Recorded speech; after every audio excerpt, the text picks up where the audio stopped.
And those police are going after those students the same way that some IDF Neanderthal goes after a Palestinian child. It's stunning. They're body-slamming professors. America's most prestigious campuses have become occupied territories. And you can see, if you watch the videos, you can see just how much the police, the American police and security forces, have cooperation and collaboration with the Israeli police and security forces. There's no difference. They act the same. They trained each other. They act the same way. You know, Netanyahu said that what's happening on America's campuses reminds him of Nazi Germany. And he's right. He's right. It's just not the way he meant it. The security forces are acting just like the Nazis, cracking down on dissent, cracking down on the conscience of their own nation. That's just what they're doing. They're throttling the moral conscience of America. You know how there's that poem about the Nazis, how they came after the intellectuals and I said nothing. They came after the Jews and I said nothing, and now they come after me. Well, America, they came for the Palestinians and you said nothing. They came for the protesters in the streets and you said nothing. And now they're coming for your own best and brightest, your own Ivy League bourgeois ruling class children. I told you before, America's empire is going to die in the rubble of Gaza, and that's just what's happening. Oh, this is a serious problem for you. Those students are the talent pool for your future. They're the ones that you're going to hand over the reins of power to. You trained them up for that. And you can tell that just by how different their protests are. They're not rioting. They're not burning down police stations. They're not looting a CVS. They're not making crazy demands like people who have no experience dealing with politics or with the authorities and so on. No. They're demanding very reasonable demands. They're demanding divestment by their universities from Israel. Very simple. They're protesting in an organized and a disciplined way. They won't even let just anybody talk to the media. They have their own media team, you see? These kids are from the professional class. They probably got a workflow chart and a human resources department for the protesters. These young people have been primed to take over the system. And instead of taking over the system, they're taking the system down. Oh, I'm telling you, you're in a crisis right now. America's in a crisis. You know, I saw some politicians said that there appears to be a foreign element behind what's going on the universities. You know, like a foreign power that's instigating and agitating. And yes, there is. And we all know which foreign power that is. We all know which foreign country is stoking this crisis. And it sure isn't Russia. And it sure isn't China. No. Well, if you wondered why those kids want their schools to divest from Israel, just look at how their schools are treating them because they dared to ask for that. Those universities are doing the bidding of Israel, not the bidding of China or the bidding of Russia. They're not even doing the bidding of those kids' parents and those kids' families. And your police are doing the same. So yes, there is a foreign power behind all this, and it's precisely that foreign power that the students want their schools to extricate themselves from, and it's very obvious to everyone why. Couldn't be more obvious. It's as obvious as a baton cracked on the side of your head.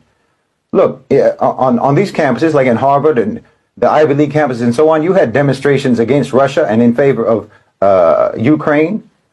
You had that at the Ivy League schools. You had protests against China over Xinjiang and so on. No zip ties, no arrests, no 550 kids going to jail. No. But the moment they start demanding that their schools stop partnering with Israel over a genocide, and all hell breaks loose. There's no mystery about what foreign country is driving that. I mean, you're having protests at MIT. Do you have any idea what MIT is? MIT is basically a wing of the Pentagon.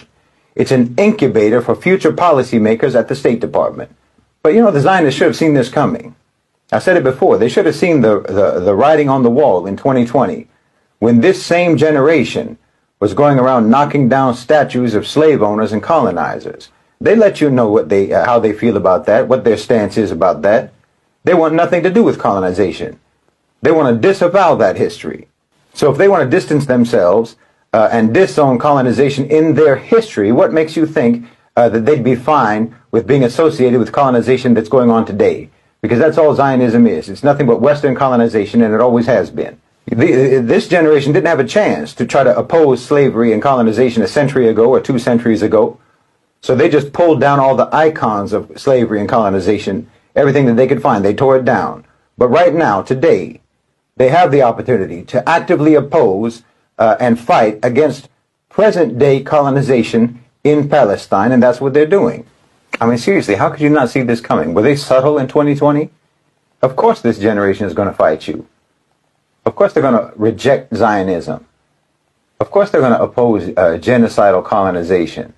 This is their chance. This is their chance to prove that their anger and their guilt about America's crimes in the past, that their anger was genuine. This is their chance to prove to you, to themselves, and to the world that they meant it in 2020 when they knocked down all those statues. This is their chance to manifest the virtue that they were signaling 4 years ago, and that's what they're doing. And the knee-jerk reaction of your so-called civilization, your so-called culture, that's so addicted to colonization and so addicted to brutality, their knee-jerk reflex response is to turn vicious, to turn ugly, to turn oppressive and violent against anyone who's trying to cure them of that addiction. But this time, you're attacking your own future leaders. You're attacking your own precious babies of the elite. And this is just how wild and incurable your addiction is. This is just how morally bankrupt and how corrupt your so-called society, your so-called civilization is. You're willing to sacrifice your own young, your own heirs to power, your own successors to the imperial throne because of your insatiable thirst for the blood of the colonized. You're too drunk on the blood of your victims to know that you are too drunk to lead anymore. These students are trying to tell you, friends don't let friends commit genocide. But then you just turn your blind fury against them. I'm telling you, your power structure is cannibalistic. We're witnessing an American meltdown in real time. It's a tectonic shift. The epicenter is in Gaza, but the shock waves are shaking the foundation of American power. Every time the Israelis launch a missile, I'm telling you, it lands in the United States. And if things keep going the way they're going, before too long, there isn't going to be anything left standing in that country.